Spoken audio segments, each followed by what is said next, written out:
Un millionnaire solitaire engage une jardinière pauvre, elle ranime son cœur et son jardin. Chapitre 1. Rosewood et la tristesse de Julian est sur les hauteurs d'une colline verdoyante, balayée par un vent frais au parfum de forêt, se dresse le manoir de Rosewood, tel un château solitaire au milieu d'une nature sauvage. Les dalles de pierre ancienne qui pavent l'allée, les statues d'anges en marbre et le portail ouvragé en fer forgé conservent encore la majesté solennelle d'une époque dorée révolue. Rosewood fut autrefois non seulement la fierté de la famille, mais aussi un phare de beauté pour toute la banlieue environnante. Sa splendeur, racontait-on, était un savant mélange de design brillant et de l'amour profond que Julian ait porté à Charlotte, son épouse bien-aimée. Ce printemps-là, le jardin de Rosewood resplendissait tel un tableau vivant. Des rosiers grimpants ornaient les fenêtres, des rangées de lavandes bordaient les allées, et la fontaine au centre de la cour scintillait sous la lumière du soleil. Charlotte adorait ce jardin. Elle répétait souvent à Julian qu'il était comme son second cœur. À présent pourtant, Rosewood a perdu son âme.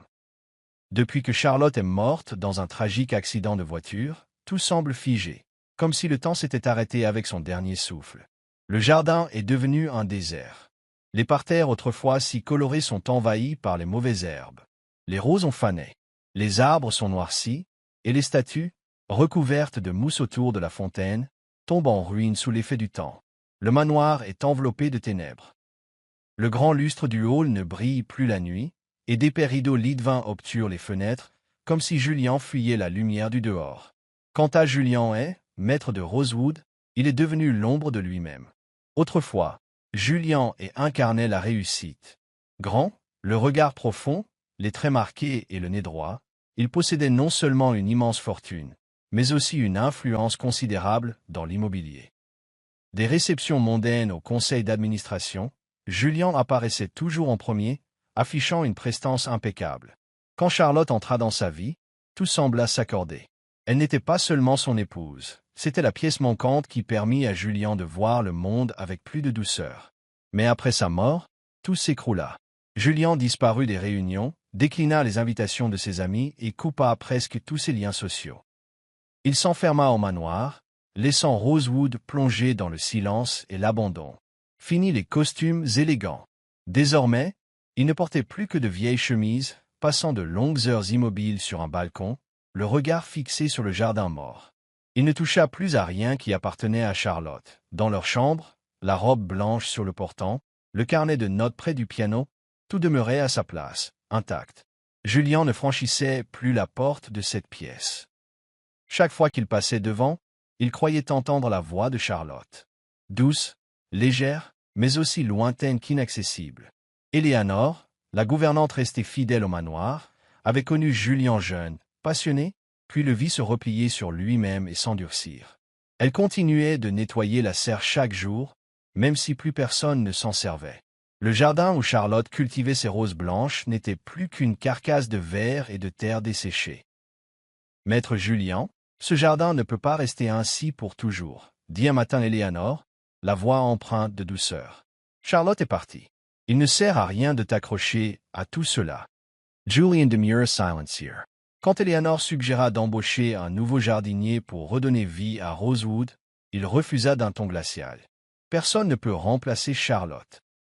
Ainsi les jours s'étirèrent, jusqu'au soir où une jeune femme se présenta devant le portail de Rosewood, tenant dans sa poche un collier en argent gravé des initiales CH, un souvenir de Charlotte que Julian n'aurait jamais cru revoir.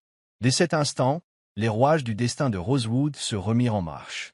Bienvenue sur Soul Stories.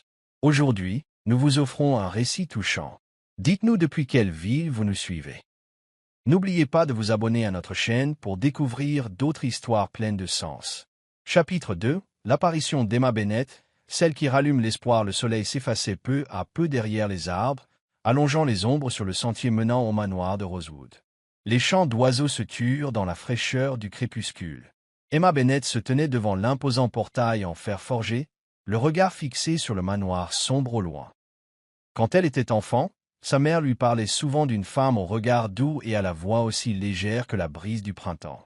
Cette femme les avait aidés dans les moments les plus durs, réglant des factures d'hôpital, déposant des paniers de fleurs devant leur porte les jours de fête, envoyant des lettres anonymes pour les encourager. Ce n'est qu'à la mort de sa mère qu'Emma a pris le nom de leur bienfaitrice, Charlotte, serrant un collier en argent gravé de CH. Emma savait qu'elle n'avait plus de temps à perdre. Elle inspira profondément et poussa le portail. Dans la grande cuisine de Rosewood, Eleanor brodait à la lumière d'une lampe à huile lorsqu'un léger coup retentit à la porte. Déposant son ouvrage, la gouvernante s'approcha prudemment. Elle découvrit une jeune femme au regard lumineux, le visage encore marqué de fatigue après une longue journée. « Excusez-moi de venir si tard, » dit la visiteuse. « Je m'appelle Emma Bennett. Je suis venue pour le poste de jardinière dont j'ai entendu parler. » Eleanor dévisagea la jeune femme, un brin méfiante. « Vraiment? Vous savez que ce manoir n'est pas comme les autres. » Emma sourit, ses doigts se crispant malgré elle sur le collier enfoui dans sa poche. « J'ai entendu dire que ce jardin était autrefois magnifique. J'aimerais essayer de le restaurer. » Eleanor fronça légèrement les sourcils, comme si elle pressentait un mystère dans les propos d'Emma. « Vous avez de l'expérience en jardinage. »« Oui, j'ai entretenu différents jardins dans la région. J'aime les plantes. » J. Voice, soupira Eleanor. « Mais ce jardin ne se résume pas à des fleurs et des arbustes, ma chère. Il recèle bien des souvenirs. » Emma resta silencieuse, observant par la fenêtre le terrain envahi par les herbes folles et les rosiers morts. « Je veux le faire revivre. » Eleanor se tut quelques instants, puis l'invita sans un mot à entrer dans la cuisine. Le lendemain matin, dans le salon obscur de Rosewood, Julian sirotait un verre de vin, sans vraiment le boire. Un courant d'air, portant la légère odeur du jardin, s'infiltrait par une fenêtre mal close. Eleanor entra et posa une tasse de thé devant lui. Une jeune femme s'est présentée. « Elle souhaite devenir votre jardinière, » annonça-t-elle, le regard fixé sur Julian, dont le visage semblait plus fermé que jamais. Sans relever la tête, il murmura. « Je n'ai besoin de personne pour ce jardin. Maître Julian, je sais ce que vous ressentez, mais ce jardin était l'univers de Charlotte. Elle n'aurait pas voulu le voir dépérir. » Julian crispa légèrement la main sur le verre, le regard dur. « Charlotte n'est plus là, Eleanor. Son souvenir, en revanche, est toujours présent. » La gouvernante parlait d'une voix sereine, forte de ses années au service de la famille. Un long silence pesa. « Qui est cette fille ?»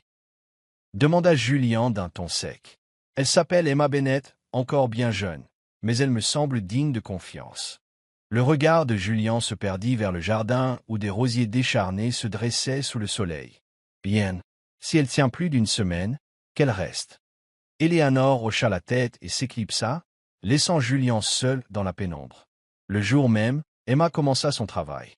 Elle sillonna les parterres meurtris, caressant les tiges desséchées des rosiers. Face à ce spectacle de désolation, elle ne ressentait pas du découragement, mais la présence indéfinissable de Charlotte, présente dans chaque recoin. « Je vous promets de redonner vie à ce jardin, » murmura-t-elle, comme un serment adressé à Charlotte, à cette femme qui autrefois avait tendu la main à sa famille. Chapitre 3. Faire revivre le jardin. Les premiers signes de changement. Le soleil matinal traversait la voûte des grands arbres, éclairant l'herbe jaunie de Rosewood. Emma Bennett se tenait devant les plates-bandes autrefois fleuries, une bêche à la main, le regard empli de détermination. Restaurer ce jardin prendrait bien plus de temps que prévu, mais l'idée ne l'effrayait pas. Commençant près des allées, elle tailla les branches mortes, retira les fleurs fanées et arracha les mauvaises herbes qui avaient envahi le sol. Jour après jour, ses mains redonnèrent peu à peu vie à de petits coins du jardin. Les chemins de gravier, engloutis sous les herbes, réapparurent sous le soleil. Julian, quant à lui, ne s'approchait jamais de la jardinière. Il se contentait de la regarder de loin, depuis la fenêtre de son bureau, à l'étage. Depuis la mort de Charlotte, il avait interdit à quiconque de pénétrer dans ce lieu qui fut jadis celui de sa bien-aimée. Pourtant, il ne chassa pas Emma.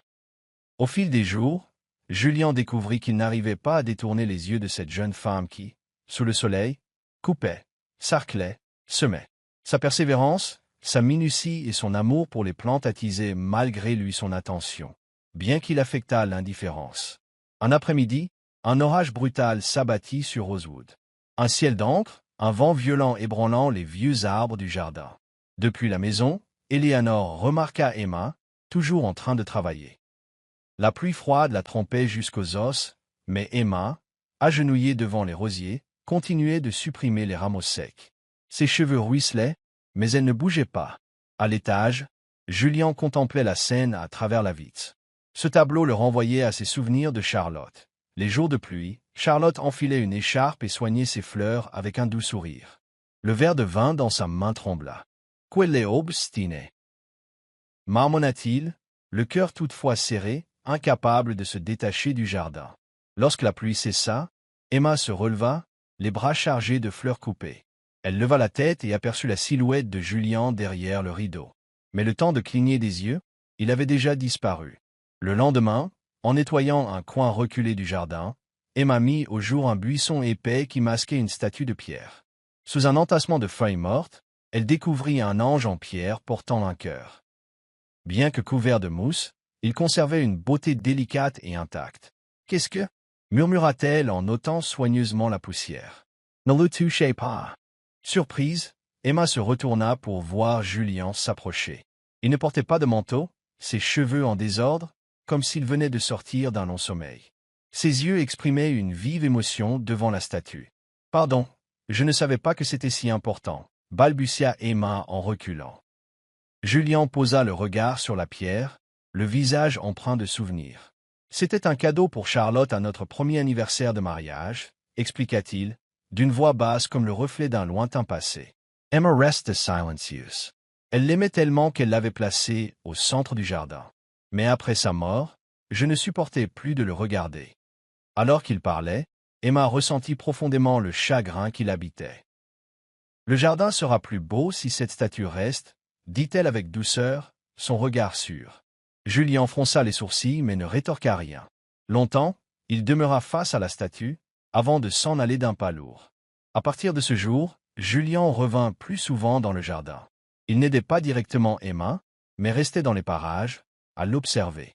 Quand elle replantait les rosiers, il s'appuyait contre la barrière de fer. Quand elle nettoyait la statue, il arpentait les allées, la suivant du regard. Emma ne s'offusquait pas. Elle sentait que Rosewood se réveillait peu à peu. Et Julien, l'homme meurtri depuis 2 ans, commençait lui aussi à laisser filtrer un peu de lumière.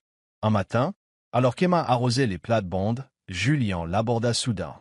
« Merci pour ce que vous faites. » Emma se retourna, surprise. « Je ne fais que mon travail. »« Non, c'est plus que ça. » Julien s'approcha, et pour la première fois, Emma crut déceler dans ses yeux une lueur autrefois éteinte. « Le jardin n'est pas le seul à renaître. » confia-t-il. Chapitre 4 Victor Carrington, l'arrivée du danger ce matin-là, le ciel de Rosewood était particulièrement clair. De délicats rayons de soleil se reflétaient sur l'étang, et Emma, accroupie près de nouveaux rosiers, s'appliquait à dégager la terre autour des racines fragiles. Le grondement d'un moteur rompit la quiétude ambiante. Une Bentley noire s'avança lentement sur l'allée de gravier. Emma leva la tête, intriguée. La portière s'ouvrit, laissant apparaître Victor Carrington. L'homme affichait une élégance soignée, mais son regard perçant, dissimulé derrière un sourire poli, laissait transparaître une certaine artificialité. Dans son costume gris parfaitement ajusté, il semblait sorti tout droit d'une soirée mondaine, et non d'une tranquille matinée dans un vieux manoir. Julien est sorti sur le perron, plissant les yeux à la vue de Victor. « Victor, je ne t'ai pas invité, » dit-il d'un ton froid, teinté de prudence. Victor sourit légèrement et lui tendit la main. « Je me suis dit qu'une petite visite à un vieil ami ne ferait pas de mal. J'ai d'ailleurs une proposition d'affaires qui devrait t'intéresser. » Emma, restée à distance, observa la scène, un frisson de malaise l'effleurant. Le regard de Victor parcourut le jardin, s'attardant sur elle. « Et cette jardinière ?» demanda-t-il, sans la quitter des yeux. Emma sentit ce regard insistant qui la jaugeait plus qu'il ne la regardait réellement. « Elle s'appelle Emma Bennett. Elle travaille ici, » répondit Julien, la voix raide, conscient de la curiosité de Victor. « Intéressant, » lâcha Victor d'un air narquois. « Il y a plus de changement que je ne l'imaginais, à Rosewood. » Emma baissa la tête, reprenant son travail, mais elle sentit longtemps le poids du regard de Victor sur elle. À l'intérieur, tandis que Victor et Julien s'installaient dans le salon, Éléanore attira discrètement Emma de côté, le visage grave. « Fais attention à Victor, » murmura-t-elle en lui serrant doucement la main, l'inquiétude au fond des yeux. « Il n'est pas fiable. » « Je l'ai deviné dès son arrivée, » admit Emma, la voix basse. Éléanore hocha la tête. Autrefois, il était le partenaire de Julien. Mais depuis la mort de Charlotte, tout est différent. Je soupçonne qu'il ait joué un rôle dans l'accident. Emma ouvrit de grands yeux. Éléanore, cependant, secoua la tête. Je n'ai aucune preuve. Mais il rôde toujours quand Julien est au plus mal. Plus tard dans l'après-midi, après le départ de Victor, Emma arrosait les rosiers quand elle aperçut Julien qui venait à sa rencontre. Que voulait-il? Demanda-t-elle, incapable de dissimuler sa curiosité. Le regard de Julien se perdit vers la lisière boisée. Victor est avide de pouvoir. Il aimerait que je m'engage dans un nouveau projet, mais je ne lui fais pas confiance. Emma posa son arrosoir. Éléanore se méfie aussi. Elle croit qu'il a peut-être un lien avec la mort de Charlotte. La main de Julien se crispa. Je le crois également, avoua-t-il d'une voix lasse, plantant ses yeux dans ceux d'Emma. Je ne le laisserai pas détruire ce qu'il me reste d'elle, ce jardin. Le soir venu, alors que le manoir s'assoupissait, Emma longea un long couloir pour rejoindre sa chambre. En passant devant la grande fenêtre surplombant le jardin, elle s'arrêta net. Dans la semi-obscurité, une silhouette stationnait près du portail. Ce n'était ni Julien, ni Éléanore. C'était Victor. Il restait là immobile, fixant le domaine comme s'il cherchait quelque chose.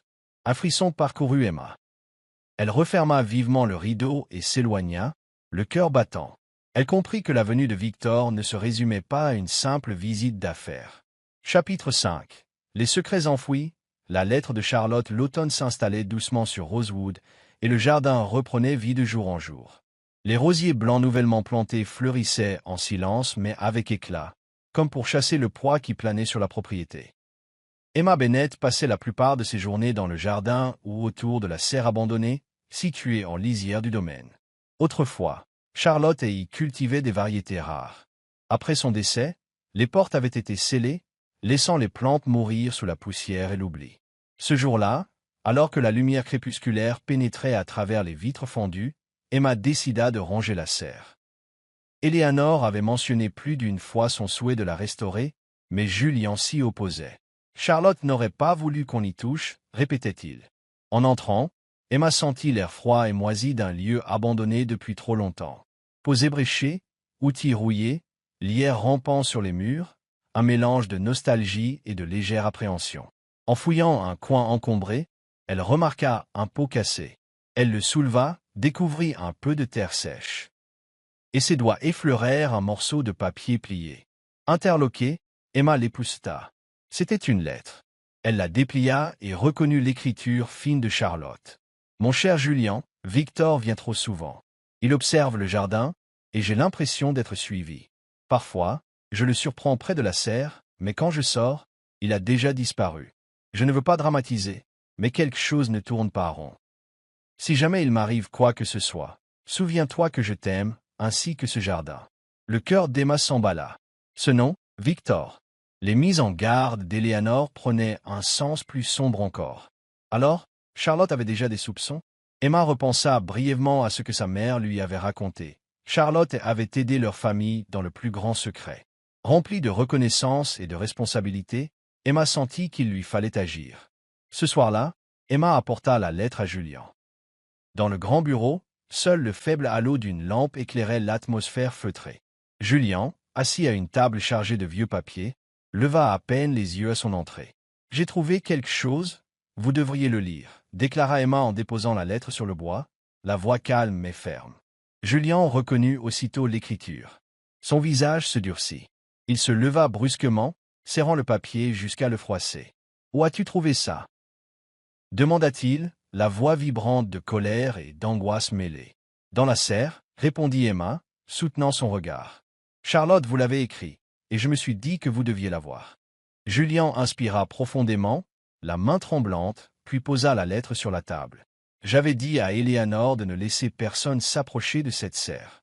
Je suis désolé. Mais Julien, on ne peut ignorer ça. Charlotte sentait un danger. Et Victor est impliqué. » De dos, Julien fixait la grande fenêtre surplombant le jardin. Ses épaules se soulevaient, comme s'il peinait à maîtriser une rage profonde.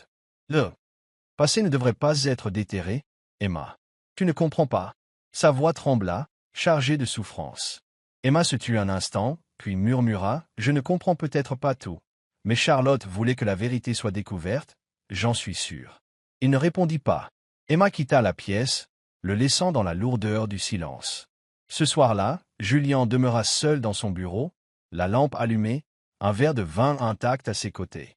Il relisait encore et encore les mots de Charlotte. « Victor vient trop souvent. Si jamais il m'arrive quoi que ce soit, souviens-toi que je t'aime. » Le souvenir de Charlotte le hantait. Son sourire, ses mains fines effleurant les pétales de rose. Cela faisait 2 ans qu'il cherchait à enfouir cette tragédie, espérant que l'oubli calmerait sa peine. Mais rien n'effaçait le passé. Le visage de Julian se durcit, ses doigts se crispant sur la lettre. « Victor, si tu es coupable, je ne te laisserai pas t'en tirer. » Chapitre 6. Confrontation avec Victor sur le chemin de la vérité ce jour-là, un ciel sombre plana sur Rosewood, et le vent glacé fit bruisser la cime des arbres. Emma, debout dans le jardin, observait la grande bâtisse. Julian préparait un face-à-face décisif avec Victor Carrington. Depuis qu'Emma lui avait remis la lettre, Julian paraissait encore plus renfermé. Il réexaminait chaque recoin de son passé, chaque détail qu'il avait autrefois relégué dans l'ombre. Le lendemain, Victor revint à Rosewood. La Bentley noire se gara devant le perron. Victor sortit, affichant l'air détendu de celui qui rendrait simplement visite à un ami pour prendre un thé. Dans le hall, son regard s'attarda sur les anciens portraits de la famille Hay.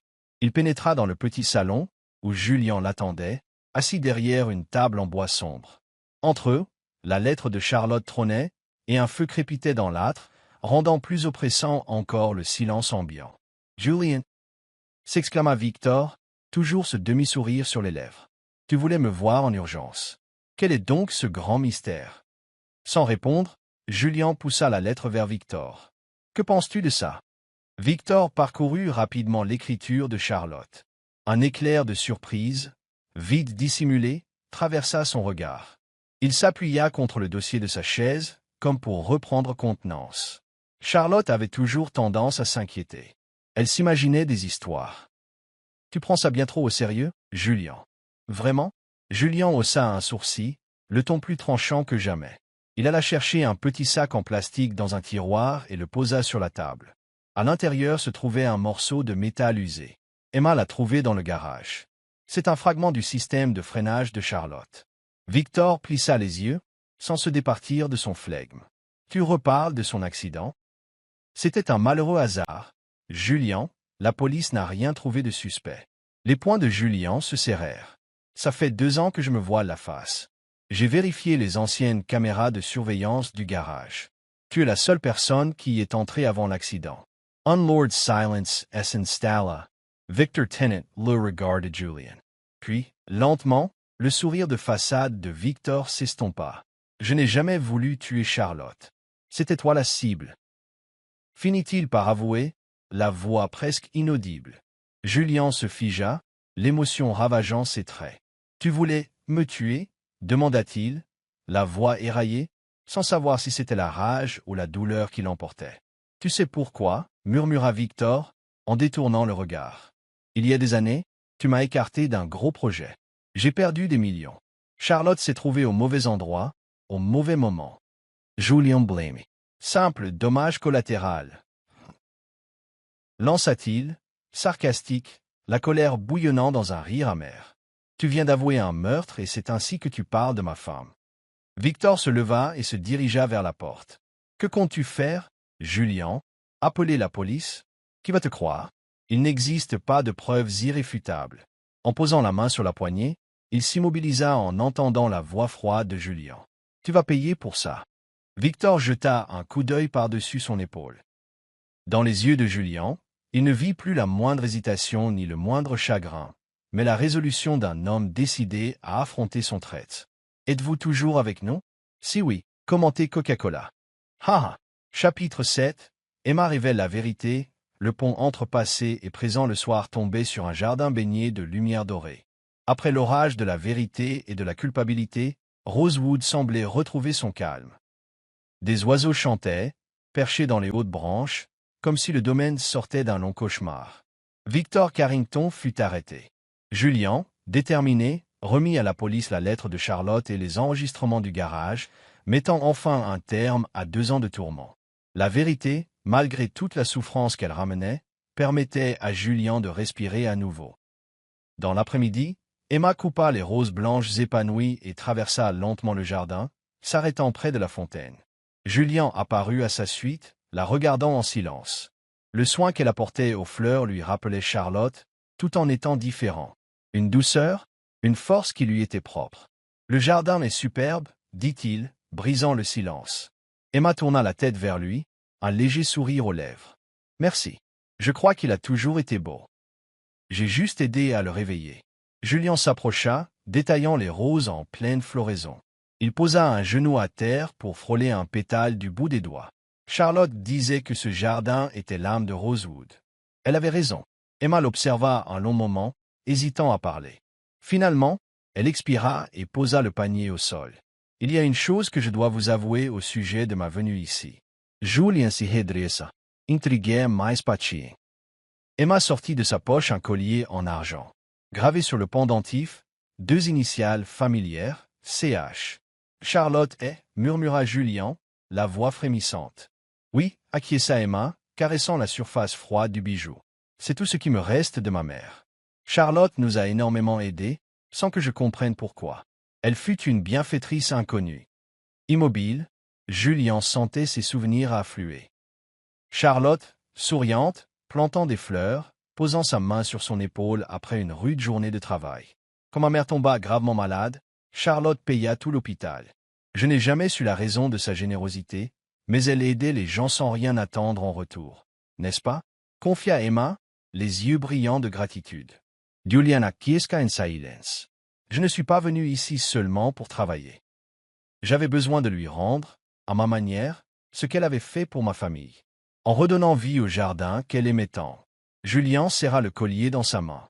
D'innombrables images de Charlotte inondèrent son esprit. Sa joie de jeune mariée, ses soins quotidiens pour les rosiers, sa gentillesse envers quiconque traversait une épreuve. Charlotte me disait toujours qu'apporter du bonheur autour de soi valait la peine, murmura-t-il, la gorge serrée. Je ne savais pas qu'elle vous avait aidé, toi et ta mère, mais je suis sûr qu'elle serait heureuse de te savoir ici. Emma hocha la tête, les larmes au coin des yeux. Je pense qu'elle nous regarde, d'une façon ou d'une autre. Julien, le cœur ému, passa le collier autour du cou d'Emma. Charlotte te l'a donné. Il doit te revenir. C'est à toi depuis le début. Emma effleura le pendentif, ressentant la chaleur que les mains de Julien y avaient laissée. Merci, Julien. Ils restèrent là, silencieux, au milieu des parterres fleuris d'une aura dorée. Il n'y avait pas besoin de mots. Tous deux savaient que l'âme de Charlotte hantait toujours chaque pétale, chaque recoin du jardin, et qu'il lui devait d'avoir réuni passé et présent pour retrouver la lumière. Chapitre 8. La renaissance de Rosewood. Un matin de printemps éclatant inondait Rosewood de sérénité. Des rayons chauds éclairaient le gazon tendre, faisant luire les rosiers en pleine floraison. Le jardin, autrefois sombre, foisonnait désormais sous les soins patients d'Emma Bennett. Lavande, hortensia, rosiers blancs bordaient les allées, parfumant doucement l'air. Julien se tenait sur les marches de pierre surplombant le jardin, guettant Emma qui taillait un massif de rosiers près de la fontaine.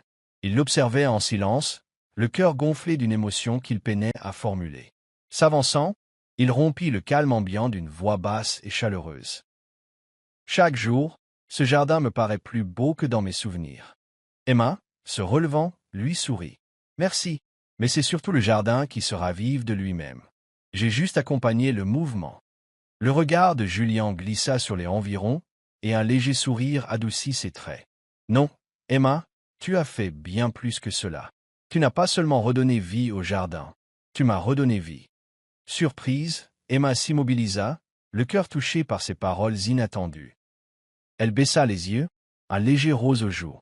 Parfois, ce n'est pas la main qui fait renaître un jardin, mais le cœur. Julien l'écouta, bouleversé. Charlotte serait fière de toi, Emma, et moi aussi. Je te suis reconnaissant. Le lendemain, Julien invita Emma et Éléanore à déjeuner dans le jardin, sous l'ombrage d'un vieux chêne, l'arbre que Charlotte aimait pour prendre le thé et contempler ses fleurs. Je crois qu'il est temps d'ouvrir Rosewood aux œuvres de charité, comme Charlotte l'aurait souhaité, annonça-t-il en servant le thé. M'aideras-tu? Emma hocha la tête, ravie. Ce serait un honneur. Le jour de la première fête de Rosewood, le jardin ouvrit ses grilles à toute la ville. Des enfants coururent autour de la fontaine, les visiteurs flânèrent entre les plates-bandes, remplissant l'atmosphère de rires et de conversations joyeuses. Emma, debout aux côtés de Julian, savourait ce spectacle vivant. « Je pense que Charlotte sourit, là où elle est, » dit-elle doucement. Julian frôla le collier qu'elle portait. « Tu es la raison pour laquelle Rosewood a retrouvé sa lumière, » murmura-t-il. Emma lui rendit un sourire empreint de douceur. Comme ce jardin, parfois, il suffit qu'une personne pénètre dans nos vies et nous sorte de l'ombre. Julian lui prit la main, avec cette tendresse tranquille qui ne trompait pas. Rosewood est renaît, et moi aussi, grâce à toi. Ils se promenèrent sous la caresse d'un soleil doré, entouré de couleurs, de joie et d'un espoir palpable. Désormais, Rosewood n'était plus seulement un manoir, mais le symbole d'un amour, d'une reconnaissance et d'un renouveau de deux cœurs longtemps plongés dans la nuit. Chapitre 9. Un heureux dénouement cet après-midi-là, la lumière dorée du couchant enveloppait le jardin de Rosewood, teintant de reflets chauds les roses blanches en pleine floraison. Emma se tenait près de la fontaine, taillant délicatement la lavande. Les pétales tombaient doucement autour d'elle, créant un tableau de quiétude. Julian l'observait depuis quelques instants, tenant dans sa main une petite boîte en argent. Une douce brise charrait les parfums fleuris du jardin, fragrance qu'il croyait à jamais perdue depuis la disparition de Charlotte. « Emma » l'appela-t-il, avançant vers elle, la voix pourtant hésitante, comme si les mots lui manquaient. Elle se retourna, son sourire illuminant son visage. « Oui ?» Il garda un instant le silence, promenant son regard sur les massifs de roses qu'avait en chéri Charlotte. Or cette fois, la présence d'Emma ne les faisait pas disparaître, mais se fondait au contraire harmonieusement dans ses souvenirs, apportant un apaisement nouveau.